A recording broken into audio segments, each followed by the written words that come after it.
Hello everyone, this is Indrajit Ganguly and this is my third video from the topic The Story of India's Freedom Struggle. In my previous video, I was telling you a story about Mahatma Gandhi's arrival in India, and you saw that how Gandhiji proved his ability and caliber in a very short period of time. Dear students, in my last video, I was also telling you about the story of First World War. I hope you remember that India was not a participating nation in the First World War, but still they involved in the First World War as a part of the British Empire. Correct? The First World War caused price increase, acute shortage of food and influenza epidemic in India. You will be surprised to know that after the completion of the war, Indians never received any sort of independence or Swaraj, but they received a surprise gift from the British Empire, and that is known as the Rowlatt Act. The Rowlatt Act was passed in 1919 by the Imperial Legislative Council. This act was drafted by an infamous British judge, and his name was Sir Sidney Rowlatt.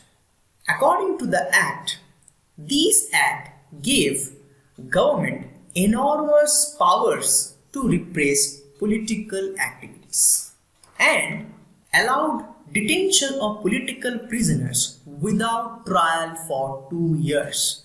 Remember students, according to this act, government had the power to search any person or any place without any warrant. Now, what does it mean? It means that if the government thought that you are a suspicious person, then the government had the power to arrest you, and the government could detain you, and the government could imprison you up to 2 years. And surprisingly, you could not appeal for your innocence, appeal for your relief in the higher court, and even you could not hire any lawyer. So after this act, Mahatma Gandhi called for a countryside passive resistance on 6th April 1919. This incident is known as starting of the Rowlatt Satyagraha. There were hartals, strikes, processions, demonstrations all over the country. The situation were out of control, so government took brutal punishment for the rebels and satyagrahis. It was during this time the infamous Jallianwala Bagh massacre took place in April 1919. Next year, in the Congress session of December 1920, Mahatma Gandhi asked the common people to refuse to cooperate with the British government. Gandhiji appealed to boycott government jobs, titles, awards, government school, colleges and institutions, and use large number of khadi products, which means use hand-spun clothes.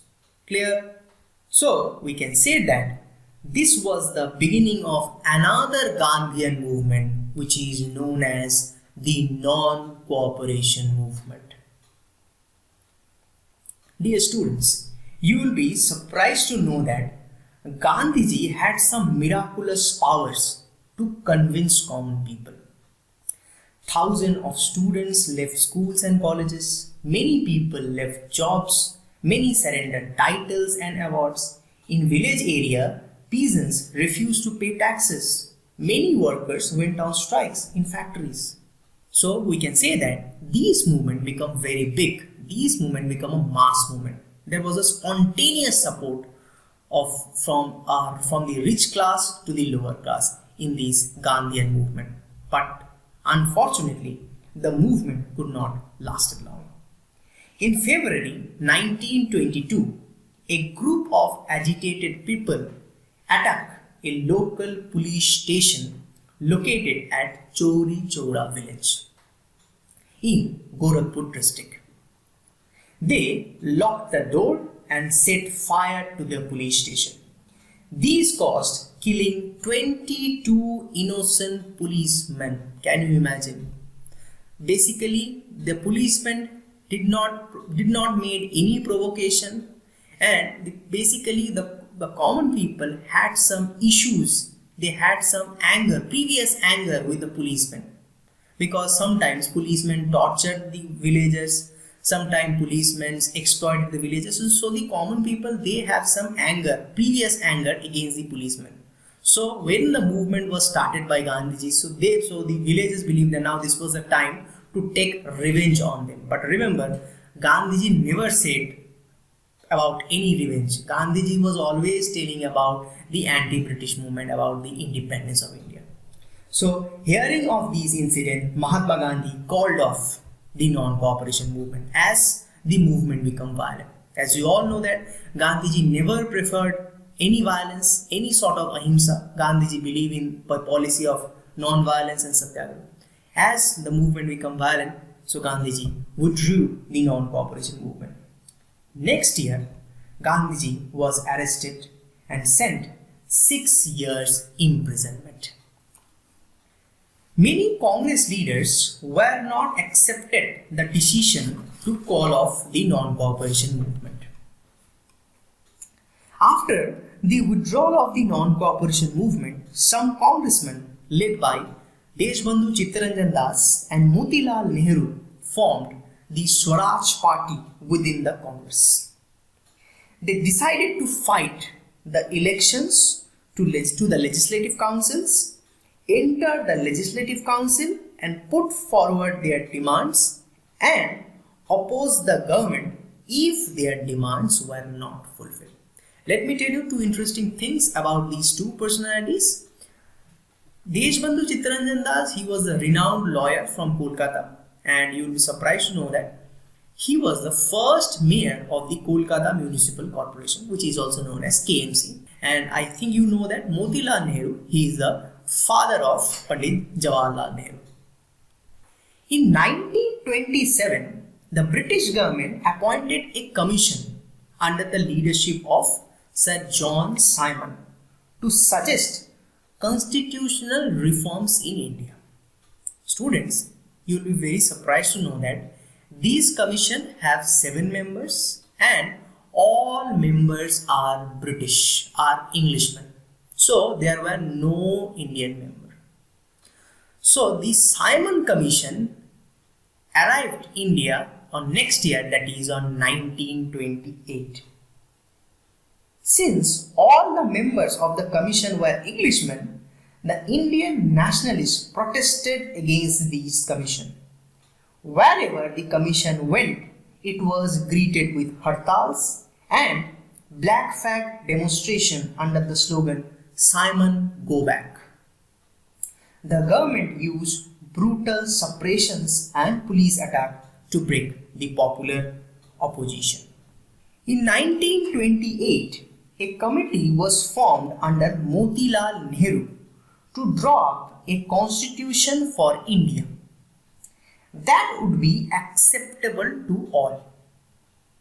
The committee demanded immediate dominion status, which means self-government within the British Empire for India and fundamental rights for Indian citizens. So the committee published a report under the leadership of Motilal Nehru. So it is known as the Nehru Report of 1928. Let me tell you an interesting thing, dear students. When the Constituent Assembly decided to draft a constitution in 1946 and they published the constitution in 1949, the constitution, our constitution, was greatly inspired and influenced by the Nehru Report. Anyway, Gandhiji completed his imprisonment and he free from the jail. Now, the congressmen under the leadership of Pandit Jawaharlal Nehru, they met in Lahore, and that is the Lahore session of Congress in 1929. In the Lahore session of Congress declared Purna Swaraj as its aim. And they were decided that on the next year, 26 January would be celebrated as Independence Day. It is very interesting, students. On the meeting of Lahore session, they adopted a flag of India. This is the design of the flag of India. This flag was designed by Mahatma Gandhi, and this flag is known as Swaraj flag. And they said that, and they proposed that on the Independence Day, this tricolor flag will be hoisted in the different parts of India. Congress leaders also discussed that if, and they will send several demands to the British government, and if the demands were not fulfilled and if the demands were neglected, then the Congress will definitely organize another anti-British movement. So after 1922, after a long year gap, there is a time to organize another Gandhian movement, which is known as the Civil Disobedience Movement. In my next class, I will discuss with you about the importance of the Civil Disobedience Movement. Thank you and have a nice day.